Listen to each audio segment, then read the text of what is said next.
Amen. So once again po, good morning. Ay nagpapasalamat sa Diyos at tayo po rin nagkakita-kita, nagkasama-sama para tayo po maglingkod sa Panginoon. Amen ba? Sige nga, pati nyo ngayong katabi na good morning. Pwede sinasabi good morning every day sapagkat napakaganda ng umaga sapagkat nasilayan naman natin yung kailangan. So ngayon po, no? So hindi na po tayo magtatagal. Basahin ko naman po yung kanina na binasa natin, yung Jeremiah chapter 3 and verse 15. Sabi ng salita ng Diyos dito, and I will give you pastors according to my heart, which shall feed you with knowledge and understanding. Tayong lahat, ngayon po saglit. Ang tayo manilang na siya namin, Diyos, bigla sa lahat. Kami po, Diyos, hindi po rin magpapasalamat sa inyo po liyaya. Katabag, kami po yung papatuloy. Kapag hindi mo po kami karapat dapat, kaya rin po kami nilalay. Ito po sa inyong gawain. Kami po, Diyos, sa bawat isa ay magtatag po sa isang layunin para kami po patuloy na magsama bagong buhay at naglilingkod po sa inyo. Dalangin po po, Diyos, sa araw po ito, ang aming parangal at pasasalamat ay sa inyo lamang sapagkat kayo po ang dahilan bakit po nangyari ang bagay-bagay. Bakit po kami nakakatayo, bakit po kami po, Diyos, ay nakapagtatagumpayan ang bawat halos ng mga buhay. Kaya gawa po kami ng pilos mamaya sa aming mga pag-uwi at dalangin po, Diyos, kayo po mangusap sa buhay po ng bawat isa. Mga nilahit sa pangalan ni Jesus. Amen. Amen. Sinet, pero po mga upo. So, Sunday School. Ano na yung Sunday School, mga kailan? Sunday School. Sunday School. Sige, lahat ng mga bata.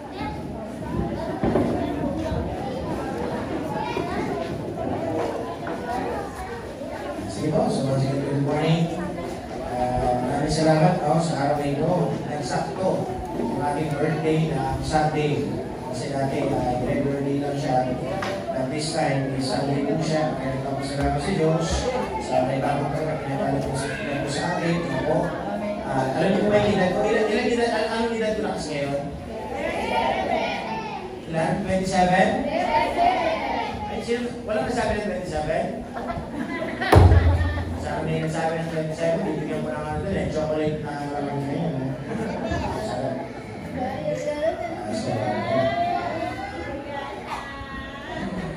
Sige. Ay, 17.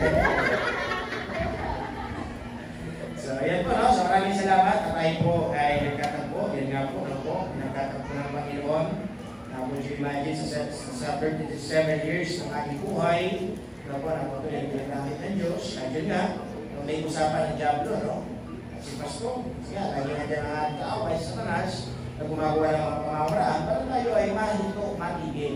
Kagaya po na binasa natin kanina, kung naiintindihan yung binasa natin na po Jeremiah chapter 3 verse number 1 down to 14, nandun po yung buhay po ng mga Israelites. Noon po na sila ay lagi sumusuway at bigas ng puno, lagi na lang umaalis, ang Diyos, lagi silang pinitipon eh. Lagi silang hinihikayat, punta kayo dito. Yan ang nakakalungkot na sabi ng Diyos. Dahil yung mga mananampalataya meron silang sariling isipan, ay lagi silang umaalis. Lagi silang pupunta kung saan nila gusto pumunta. Kaya nga tinawagan po sila nag-backslide.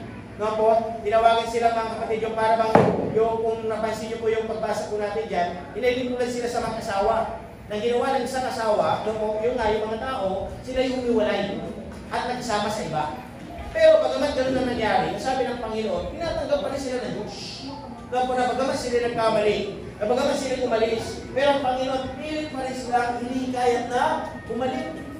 Kaya sa buhay natin, nasabi ng Panginoon, dito po nasulat yung Jeremiah chapter 3, verse number 15, nasabi ng salita ng Diyos, and I will give you pastors according to my heart, which shall feed you with knowledge and understanding. Alam niyo po ba ang pastor? Ang pastor po galing. Saan galing? Yung pastor? Sa puso ng? Kanino galing? Sa puso ng? Kasi ang Panginoon nagsasabi dyan eh. Nasabi na Panginoon, bibigyan po kayo ng pastor na kung ayon sa aking puso na siya ang magpapakain sa inyo ng karunungan at pag-unawa. No po? Kaya nga mga kapatid, ako may pastor din ako, may nagturo sa akin. No po? At yung pastor ko, mahal ko. Yung pastor ko, pinagpipigyan ko. Yung pastor ko, pinagpipray ko siya. No po? At sa biyaya ng Diyos, dahil ako ay naturuan, ako ngayon ay ginagamit ng Panginoon. Eh sabi ng Panginoon mga kapatid, ngayon kayo nandito. Dahil ko iniisip ang aking buhay, what if hindi ako nagsuko ng buhay? What if naging pasaway ako? What if hindi rin ako nakinig? What if nag-backslide din ako? Pero buti na lang, nandoon ang biyaya ng Diyos. Nandoon ang Diyos, ay patuloy na nalagana sa ating buhay. Brad, meron ako mga sinend na mga pictures So, unahin natin yung maraming picture yan, sis. Yung the pastor, the great pretender. Yung isang picture dyan. The pastor, the great pretender. Sabi nga kanina, na yung pastor, kita ko ba, sis? Ipakita ko lang sa inyo. Mga pictures po kasi. Madali na tayo. Actually, 11 o'clock na, pero dahil hindi pa kayo tuto, gugulo ko na kayo. Okay na ba? Sila, hindi na lang. Sisindihan nila. Yung isang picture, the pastor, the great pretender. Sa ibang picture siya, sa ibang picture. Nasinend ko siya separate. But could you imagine mga kapatid, sabi nga kanina ni Mama Eileen, kami, hindi nyo kami nakikita umiyak, yung nakikita ng stress. Pero sa totoo lang, stress din kami. Umiyak din kami. Kaso, lagi nyo nakikita yung mukhang masaya. Diba? Yan. Sabi niya, pastor, the great pretender. Actually, malungkot. Pero pag nakikita nyo ay masaya. Sabi nga yan, you don't know what is behind your smile. So pray for your pastor. Alam niyo ba mga kapatid, ang pinakapuntirin ng ating kaaway yung pastor? Kasi gusto niyang puntirihin yung nangunguna. Kaya yun yung reason mga kapatid, kung kayo nakakaranas ng problema, ganoon din ang pastor. Kung kayo nakakaranas ng kakulangan, ganoon din ang pastor. Kung kayo nakakaranas ng karamdaman, ganoon din ang pastor. Kung kayo nakakaranas ng minsan kayo nagagalit, ganoon din ang pastor. Amen? Kung kayo minsan nalulungkot, ganoon din ang pastor. So ano ibig sabihin? Wala kayong pinagdamo ba? Bakit? Kasi parehas tayo? Ako. Kaya sabi ng aking pinag-aralan mga kapatid, buti na lang may pastor ako. May nananalangin sa akin. So anong kailangan kong gawin? Ipanalangin ko rin dapat ang aking pastor. So inuulit mga kapatid, kung paano ginawa kanina, ganyan si Satanas, pilit siyang gumagawa ng paraan para pabagsakin si pastor. Para mag-backslide, para malungkot, para sasabihin niya, uwi ka na lang. Ayaw ko na yung taga San Manuel, ayaw ko na taga dito sa Tarlac City. Matigas din naman ang ulo. Pero could you imagine, kami ang aming panlaban, biyaya ng Panginoon. Kaya sabi ng ating pinag-aralan mga kapatid, I'm glad. Ako masaya ako kasi may pastor ako. Masaya ba kayo may pastor kayo? Alam niyo ba yung kasiyahan ng pastor? Ang kasiyahan ng pastor mga kapatid, sabi nga na the greatest gift na pwede yung ibigay sa amin, yung makita lang kayo nagsisimba Tuwang-tuwa na kami. Na hindi pwedeng tumbasan ng pera kasi bakit? Nakikita namin, natututo kayo. Nakikita namin, nagkakampi ng interest na maglingkod sa Panginoon. Kaya yung pinaka-greatest wish, say wish, Mag-great birthday, wish, di ba? Yung pinaka-wish ko, lahat ng nakilala ko, lahat ng nakabutan ko sa simbahan na ito, sana dumating yung time, bumalik lahat at maglingkod sa Diyos. Kasi nga, nakakalungkot mga kapatid, habang ikaw ay naglilingkod, minsan, hindi nakakapagpatuloy. Minsan nandoon mga kapatid yung pagkadiskurahe, minsan nandoon mga kapatid yung pagkadismaya. Kaya nga sabi nyo mga kapatid, na sa buhay natin, your pastor can help you grow if you never at church. Ang pastor, hindi kanya matutulungan kung wala ka sa simbahan. Dahil din sa isda. Ang isda mga kapatid, a fish out of water will soon die. Tama ba? Yung isda, kapag kinalis mo siya sa tubig, ano mangyari? Mamamatay. Ganon din po ang mga lingkod ng Panginoon, yung mga nagsisimba, yung mga member, mga Kristiyano. Kapag kayo hindi na nagsimba, kapag kayo hindi na pumunta sa simbahan, kapag kayo inex, sabi natin yung communication, tinanggal nyo na, ano mangyari? Manlulubay-bay na kayo sa inyong paglilingkod. Hanggang dumating po yung punto, mawawalan kayo ng gana. Kaya dapat mga kapatid, patuloy nawa. Patuloy kayong matutong makinig. Sana kami, lagi niyo po kami ituloy na pamilya. Tinutuloy niyo po kami pamilya. Kasi nakakalagot dati pamilya. Ngayon, kapag meron ng ayaw, kapag nagkagaling, kapag meron hindi pagkakaunawaan, hindi nakilala si pastor. Diba? Yung nakakalungkot, Yung nakakagaling mo na kasama. Matagal-tagal mo sabihin natin na nakasama, no po, na sa biyaya ng Panginoon, pero hindi pa rin sila patuloy, nakalimot. Kaya sabi dito mga kapatid, wisdom for pastors. Don't expect everybody you raise to stay with you. Some will live, no po, and never acknowledge your sacrifice.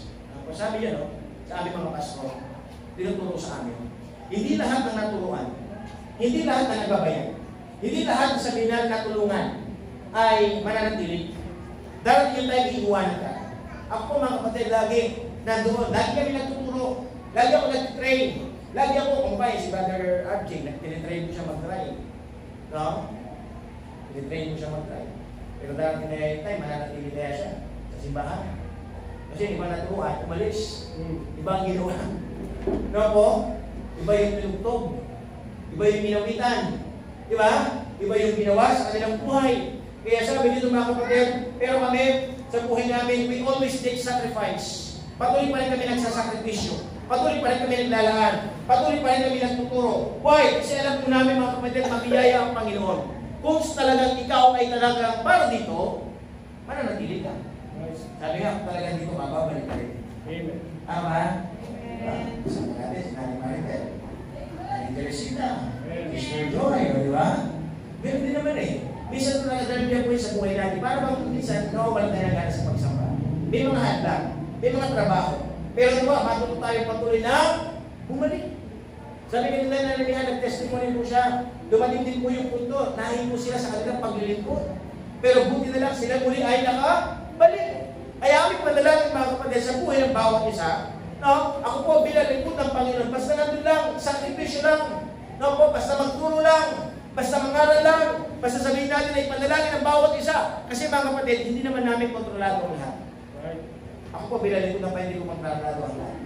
Hindi ko kontrolado ang sitwasyon. Hindi ko kontrolado ang isipan. Kaya lagi kami mga kapatid, ang ginagawa po namin, lagi namin lumalapit sa Diyos. Lord, kayo pong bahala. Kayo po kumilos. No po, kaya sa buhay natin mga kapatid, always remember this. No po, ang nakakalungkot na sabi ng Panginoon mga kapatid, ito po, no po, are you praying for your pastor? If your pastor can correct you, they can cover you. No, accountability is liability. And if you need ready to lead every time you get review, you're not looking for a covering. You're looking for a cover-up. Tapos sabi niya, no, yung illustration dyan yung pastor, yung lobo, ay yung tupa, yung sheep. Di ba yung nagpapastor? Yung nagpapastor kasi, inaalagaan niya ang kanyang tupa eh. Tama ba? Kasi mga kapatid, sabi dyan, kung ang isang tupa, look, ayaw magpatulog, ayaw magpasakop, dumating yung time na siya mapahamak, anong mangyari? Hindi siya matutulungan. Na po kaya sabi dyan mga kapatid, ng isang occasions, ng isang salita, na kailangan hayaan daw natin ang pastor na pamunahan tayo. Hayaan daw natin ang likod ng Diyos, na sabi natin, ipanalangin tayo. Hayaan natin ang likod ng Panginoon, natulungan tayo.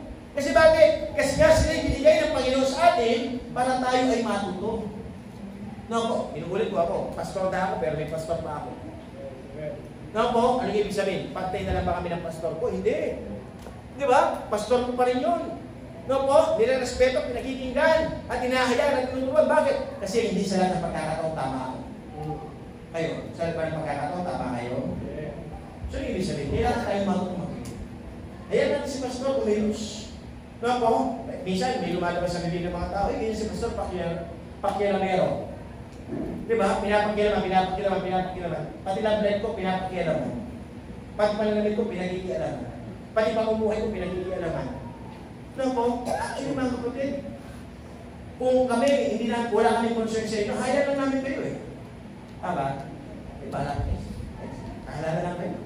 Pero hindi, dahil nga pinagkatiwala ng Diyos kayo sa amin, ano ginagawa namin? Binabantayan, tinutulungan, nagbibigay ng warning. Kami po kasi mga lingkod ng Panginoon na kailangan namin gawin, sabihin. Sabihin po anong tama. Sabihin ang ikaayos ang ating buhay. Ngayon kahit namasaktan ka, kailangan mong mapakinggan. Na po? Pero, ang sabi ng Diyos, nawa dumating po yung punto, matuto natin tanggapin. Kaya sabi ng Panginoon mga kapatid, hayaan natin na may mag-nurture sa atin. Hayaan natin na tayo turuan. Na po, dito may mga kabataan. Mga nanay, kayo, okay lang po ba na yung mga anak Kaya hindi sila pinapagalitan. Hindi naman namin sila pagagalitan kung hindi sila gumagawa ng hindi tama. Tama ko ba? Kasi may mga magulang na, yung mga anak ng pastor, pagagalit pa. Di ba? But could you imagine, sabi nga, hindi naman sila mapapagalitan, hindi naman sila madidisiplina kung wala silang ginawang hindi maganda. Napo, kaya kailangan natin kami mga kapatid, nandito nga kami, tinuturuan. Napo, yan nga, si Anthony dati nandun lang sa kwarto, nanay. Di ba? Mahiyain, doon lang sa likod, doon lang sa kwarto. Di ba? Pero ngayon, unti-unti, natututo ng di ba? Tumatayo. Marunong na mag-pray. Dati di man nag-pray yan. Di ba? O, dati doon lang sa bahay. Ngayon, lagi na lang wala sa bahay na yan. Pero nasa church naman siya. Di ba? Pumunta sa church eh. Di ba? Yun naman yung maganda. No, ibig sabihin, natututo. Inaibirin, masaya rin yung nanay niya. Kasi bakit? Kasi alam, nakikita niya, nag-improve siya. Natututo siya. Di ba? Yung bang, meron siya natututunan sa kanyang buhay. Kaya sabi ng Panginoon mga kapatid, hayaan natin. Alam niyo po mga kapatid, inuulit ko kayo mga magulang, yung mga anak niya pag nasa simbahan, hayaan niyo po sila. Andito po kami, hindi para konsintihin. Hindi po namin sila tuturuan na hindi maganda. Hindi namin tuturuan niya magigawan. Hindi namin tuturuan niya ng ibang bagay. Tuturuan po namin silang maglilingkod sa Diyos. Kaya sana suportahan po rin yung mga kapatid. Sana sa buhay po natin partnership tayo. No po, sapagkat isa lamang po aming kaligaya ng aming layunin ng bawat isa ay aming matulungan. No po, tulungan tayo. Ang tanong mga kapatid, makikinabang ba ako? Sa totoo lang, hindi naman eh. Tama ba? Pero bakit patuloy kami gumagawa? Kasi nga, dito kami tinawag ng Panginoon. Dito kami nilagay ng Diyos. Maglingkod. No po, magtulong sa mga tao. Ipakita yung pag-asa. Ipakita yung kalakasan na sa Diyos natin nating makikita. Kaya sabi ng Panginoon mga kapatid, always pray for your pastor. Inuulit ko, ako'y masaya, may pastor ako. Ayaw, masaya ba kayo may pastor kayo? Amen. No, sana patuloy ang pastor nyo. No po, ay pastor nyo. No po, sabi nga dito, support your pastor and your leaders. Sis, i-flash mo ito. Leaders are not perfect. No po, leaders are not perfect. Yan po. Sige nga, basahin nyo nga. Ready, begin? Leaders are not perfect, but God has given them authority, and leading because they seek God's mass impression, building back to make everyone happy. Yun po mga kapatid, could you imagine ano sabi sa salita ng Diyos? Leaders are not perfect. Pastors are not perfect. Sabi nga ng isang preaching, isang pastor, si pastor, he's not a superwoman. He's not a superman. Hindi siya superman. Meron siyang kapintasan, meron siyang kapaguran. Kagaya mo rin siya na nagkakamali. No po, but always be in mind, mga kapatid, though pastors are not perfect, but God has given them the authority. Binigyan ng authority ng Panginoon yung mga pastor, mga lingkod ng Diyos para mamuna. Para tingnan, isolve yung mga sitwasyon. No po, para sabihin natin na naayusin yung mga bagay-bagay. No po, kaya nga sabi ng Panginoon, always pray for your pastor. Kaya meron tayong supporting verse dyan, that Hebrews chapter 13 and verse number 17. Ano yung pinakasulat?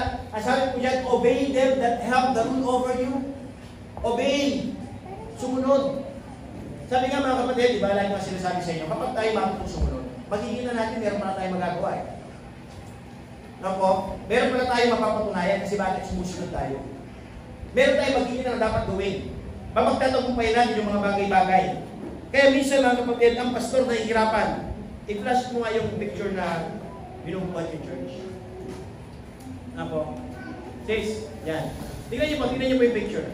Sige nga, basahin nyo nga. Sometimes his yoke gets heavy. Pray for your pastor. Could you imagine? Ito po, tingnan niyo po mga kapatid. Ano lang yan? Illustration. Yan po yung pastor. Anong ginagawa ng pastor? Binubuhat niyo yung buong simbahan. No po. Not the building. No po, kung hindi yung bawat isa. No po. Kaya minsan, nagiging mabigat. Bakit? Kasi nga, dumadami. Tama ko ba? Dumadami. Ang dami kailangan puntahan. Ang dami kailangan bisitahan. Ang dami kailangan ipanalangin. Dumating lang yung punto, hindi ka na mapuntahan. Magagalit ka na. Dumating yung punto na ang dami na, hindi ka lang na-shakers. Magagalit tayo. Diba? O kaya sabihin natin, hindi na ako napuntahan ni pastor. Diba? Masyado na busy si pastor, huwag na nga ako mag-church. Dapat hindi, amen? Anong kailangan gawin? Tayo na yung pumunta. Tayo na yung kumuha ng pamamaraan. Kaya sabi mga kapatid, meron isang picture dyan sis, na po na yung pastor mga kapatid, kailangan niya ng kasama magbubuhat. Kasi nga hindi niya kaya mag-isa. No po, kasi nga mga kapatid, minsan bumibigat na. Para yung istorya mga kapatid ni Aaron and Hur, nasabi dyan mga kapatid, meron silang laban. Meron silang laban mga kapatid na ang trabaho po ni Moses, nandoon siya sa tuktok ng bundok. No po, at ang ginagawa niya, tinataas niya yung tungkod ng Diyos. Na yun ang simbolo ng kapangyarihan ng Panginoon. Dahil yung digmaan, yung labanan, tumagal. Tumagal ng ilang oras. Na kung titignan natin, yung tungkod, napakagaan lang. Pero ito'y tinaas ni Moses ng kaya tagal-tagal. Ano po nangyari? Bumigat yung tungkod. Na po, bumigat. Buti na lang, meron makakasama. Si Aaron and Hur. Na po ng mga lingkod din ng Panginoon. Na maasahan sa gawain ng Diyos. Na ano pong ginawa nila mga kapatid? Tinulungan nila yung pastor. Tinulungan nila yung kanilang leader. Hindi nila kinuha yung tungkod. Hindi nila pinaalis si pastor. Kundi ang ginawa nila mga kapatid, naging suporta sila sa gawain ng Diyos. Kayo mga kapatid, anong gagawin niyo? Susuportahan niyo ba lingkod ng Diyos? Amen. Kung dumating yung time, nabibigatan. Kung dumating yung time, ako inalungkot. Hindi na naging naka-smile. Di ba? Pangit naman, di ba? Pangalan ko, energy. Sabi nga ng tagline ng energy, more energy, mas happy. Tapos si pastor, di na happy. Bakit hindi na happy? Kasi maraming mga member, ba't hindi kayo sa mundo? Pero yung mga member, nagsasalita pa na hindi maganda. Yung nakakalungkot na, ginawa mo na lahat. Ang ganda, nagbigay ka na, nagsakripisyo ka na, pero ang tao meron pa rin, sasabihin hindi maganda. Yun po yung nakakalungkot. Sabi nga mga kapatid, tatlong bagay yung pwede umalis yung member sa church. Unang dahilan, pera. Diba? Pera. Eh, hindi na akong church yun. Diba? Kasi si pastor ayaw akong pahirap yun. Kasi si pastor ayaw akong tulungan.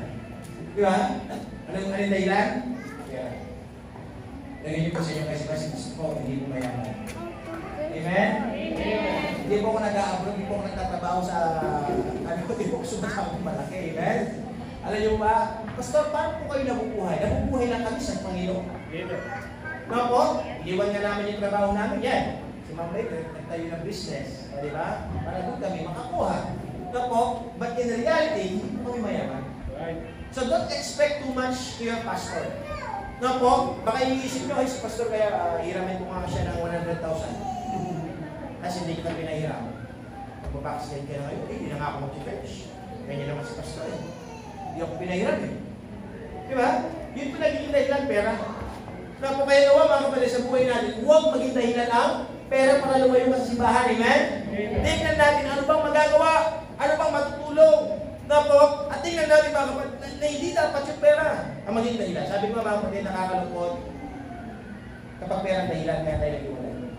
Si bagay, hinahayaan natin mga kapatid na sa Satanas, gamitin ang pera para tayo ay magkaroon na hindi pagkakaunawaan. Kaya dapat magpatuloy lang tayo magsama.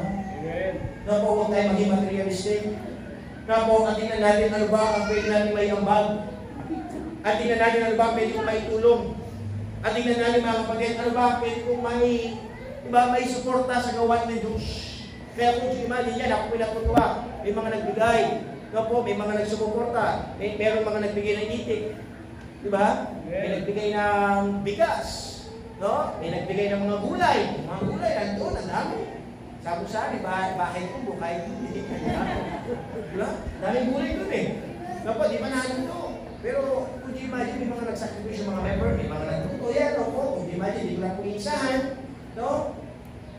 Ang Diyos na po yung meron yan. Ang Diyos ang mababalik ng gabi. Ako, kasi sabi nga ng Panginoon, di ba? Sabi ko na sa salita ng Diyos, isang basong tubig lang ibigay sa pastor, hindi nakakalimutan ng Diyos. Isang basong tubig lang, hindi nakakalimutan ng Diyos. How much more kung may gulay pa? How much more kung may pampapulungan pa? Ano ba? Pagpakain pa? Ikaw po lang ibig sabihin, mga bagay na iyong pinagkalo o binigay, ang Diyos po ang natuwa ngayon. Nga po, kaya ako mga kapatid, pinupuri ko ang Panginoon. Bakit? Kasi may mga taong nagmamahal, may mga taong naturuan, may mga taong naglumago sa kanilang pananampalataya. Doon yung iba, sabi natin, hindi mo nila nakayanan magbigay, pero okay lang, ang importante, nandito kayo. Ang importante, nagkakatipon tayo. Ang importante tayo pinagsama-sama. Wala ka man ngayon, pero darating yung time, ang nagpanalangin mo, sana sa susunod, makapagbigay na ako. Sana sa susunod, makasuporta na ako. Sana sa susunod, maging bahagi na ako. Na po, at tayo naman nakabahagi, huwag natin sasabihin, ay, wala kang bahagi, kung lang kakainin mo ha. Diba? Hindi po. Na po, sabi nga, kapag binigyan na natin, na po, huwag na natin ito, binigyan na natin. Diba? Ano yung sabihin? Baal na Diyos. Pagsalusaluhan natin. Na po, kaya sabi dyan mga kapatid, na po, inuulit ko, alin pwedeng magpahito sa ating paglilingkod. Una, pera. Pangalawa, si Ma'am. Diba? Yung iba kasi ganito eh. Si Ma'am kasi ganyan eh. Yung asawa ni Pastor, ganyan eh. Diba? Opo, yun ang ginagawa tayo. No? O, tapos, yung pangatlong pwede magpahinto sa inyo, si Pastor ganyan. Hindi marunong, si Pastor ganyan. No, kasi nga, hindi naman kami perfect. Bakit kami tinitignan? Bakit tinitignan na Diyos? Kasi nga kami mga kapatid, pinuntahan namin kayo, hindi namin tinitignan. Ano tinitignan namin? Ang Diyos. Ang Diyos ay pwede gumawa sa inyo, kumilos sa inyo, baguhin ang inyong buhay. No po, ayusin ang inyong buhay. No po, na kayo itayo ng Panginoon. Ang Diyos ay may magagawa sa inyo, kaya kami patuloy lang na nananalangin. Patuloy lang na pumupunta. Patuloy lang mga kapatid, na ginagawa ang kagustuhan ng Diyos sa ating buong buhay. Kaya sabi ng Diyos, ikaw ay nandito. Diba nga sabi natin last Sunday, you and I can do the word unity. No po, maraming salamat, nandiyan ka. Kaya sabi ng Diyos, patuloy kang makiisa, patuloy kang sumali, patuloy kang mag-involve. Na po, sabi ng isang kasabihan mga kapatid, don't let anyone be the cause why you leave the church. They are not the reason why you go to church in the first place. Huwag mo daw hayaan. Sabi niya, no? Huwag mo daw hayaan yung iba na maging dahilan kaya aalis ka sa simbahan. Kasi una sa lahat, hindi naman sila yung dahilan kaya ang nagsimbahan. Kaya po kayo nagsisimbahan? Dahil kayo pastor? Kaya po kayo nagsisimbahan dahil kayo ma'am? Kaya po kayo nagsisimbahan dahil may mga relatives? Diba? Dapat nagsisimbahan tayo dahil sa? Kaya dapat hindi maging dahilan yan. Hindi maging dahilan yung relatives. No, ay wala nang binibigay na relatives si pastor. Diba? Ay yung akap wala pa. Diba? Ay yung wala pa. No, hindi yan yung dahilan. Kasi bakit? Kasi nandito tayo para tayo maglingkod sa Panginoon. Hindi rin dahilan, ay si pastor, di na ako binigyan ng scholarship. Di na ako tinulungan sa aking pag-aaral. No po? Hindi yan ang maging dahilan. Bakit? Kasi hindi naman talaga yung dahilan eh. Mga consolation prize lang yan eh. Amen po ba? Amen. Minsan meron may natatanggap, meron akong binibigay. No po? Hindi naman lagi-lagi. Right. Tama ba? Binigyan kayo bakit? Kasi binigyan din ako. No po? Kaya ngayon, binabahagi natin. Kaya sabi ng Diyos, mga kapatid, hindi dapat maging dahilan para tayo huminto sa ating paglilingkod. No po? Kaya ako po mga kapatid, pinalingkod ng Panginoon ng aking panalangin. Sana patuloy lang tayo. The best gift that you can give to a pastor is just remain. Diba? Maglingkod ka, manatili ka. No, magpatuloy ka sa iyong paglilingkod. Kaya natin mo ba? Basta tayo sama-sama. No po, marami pa tayong magagawa. Marami pa tayong gagawin. Sino dito yung gusto mo wala na gawin? Ako po mga kapatid, pag nandito ako, wala akong may ginagawa. No? Yan, yung natin, ginagawa natin. No po? Kasi marami pa tayong gagawin. Ang buhay ng tao habang nabubuhay, dapat meron siyang ginagawa. Diba? Si Lola Eli. Si Lola Eli, di ba meron pa rin buhay ginagawa? O, nagtitinda siya. Diba? Sabihin natin may ginagawa pa rin siya. Kasi kapag natulog ka na lang, wala na. Tama? Yung kamay mo, wala na magagawa. Yung paa mo, wala na magagawa. Kaya dapat habang buhay ka, patuloy ka, gumawa. Ganon din po tayo sa simbahan. Habang tayo nandito, nakaupo kayo. So, nag-a-attend kayo mga kapatid. Mag-isip kayo ng mga bagay-bagay. Ano kaya ang pwede kong gawin para sa Diyos? Ano kaya yung pwede kong maging parte? Ano kaya yung pwede kong maging bahagi? Di ba? Kaya sabi ng Panginoon, patuloy lang kayo manatili. Marami pa tayong gagawin. Amen? Amen. Marami pa tayong papatunayan sa Panginoon. Kasi nga sabi ng Diyos, minsan tayo magaling lang sa salita, pero sabi ng Diyos, ang itong patunay kapag ginagawa mo na. Nag-act ka na, nag-action ka na. Kaya po, isinasabuhay mo na ang ginapapakinggan. Kaya sana po mga kapatid, sana kung tayo agad magbago. Kung tayo agad magbago umalis. Kung tayo agad manlabig. No po, dapat magbago tayo dun sa maganda. No po, yung i-exercise natin na tayo nagpupuli sa Diyos. No?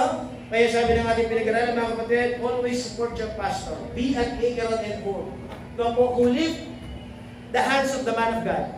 No po, na tinataas yung kamay na lingkod ng Diyos. At sana po sa buhay po natin, no po, patuloy tayo sama-sama na purihin ng Diyos. Ako po, tumang-tuwa ako ba kasi binigyan ako ng panibagong taon ng Diyos. Tapos nakita ko pa kayo. Di ba? Tapos binati niyo pa ako. No po, tumang-tuwa na ako. Lulakan pa ako kasi no? Yung mga young people, nilibre na ako, pinakamin ako, binigyan ako ng regalo. No po, tapos kahapon, ganun din, may nag-prepare, may nag-release. No po, tapos kumain na naman kami, nag-lunch. No po, yung mga pastor. No po, tuwang-tuwa. Bakit? Kasi ibig sabihin, nagiging kapag-ipaginabang ang buhay. Bakit? Kasi meron tayong nakakita. Meron tayong nakikita. No po, yung pamilya ko pa. Andyan sila. Tapos bukas, kasama niyo po sa manalangin. 21 and 22, pupunta po kami ng Ilocos. Kasama yung mga pastors. No po, ang gagawin po namin, yun, nag-ano sila ng mga masyal. Sabi nila sa akin, Pastor, dahil birthday mo naman, may sasakyan naman kayo di ba? Kaya, sige po, sakto naman, yung isang pastor doon sa Ilocos nag-request siya ng relief goods. So, naka-approve ko yung relief goods, kaya magbibigay din kami ng relief goods. So, yung ibig sabihin, kahit sa kami pupunta, may ginagawa kami gawain para sa Diyos. Na po, kaya sana patuloy nyo lang ipag-pray yung pastor. No, ako ngayon nagpapasalamat kahapon, nagmumotor po kami. No, tagal na namin hindi nagmumotor na single na kasama si Ma'am Nagmumotor ulit kami ng single. No, dahil wala nakano lang kami, niloloko pa kami ng isang pamilya, sabi na, ba, kung hindi pastor, maglakad niya buwata.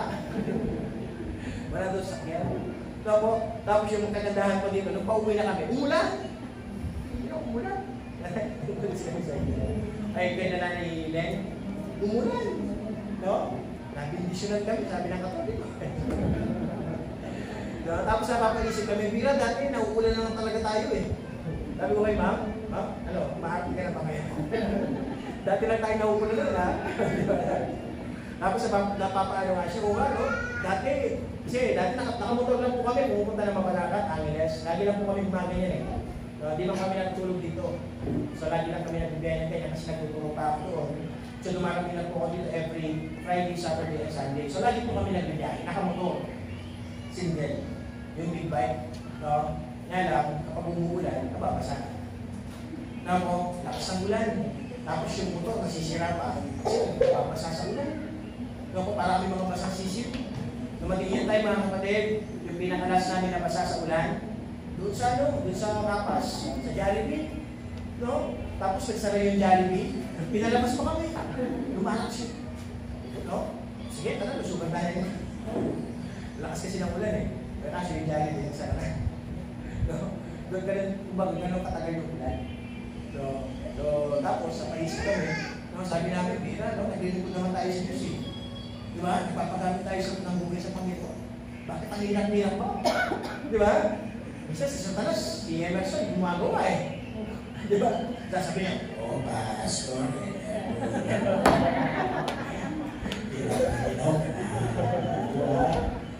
nasa hirapan ka ba? Kung ako sa'yo, susuko ka na. Would you imagine? Pero ngayon sa biyaya ng Diyos, dahil nagpatuloy tayo, binigyan tayo ng Panginoon na sasakyan. Diba? Di ko na-expect mo. Bilang isang dalawa. Would you imagine? May mga motor pang binigyan. No? So ano ibig sabihin?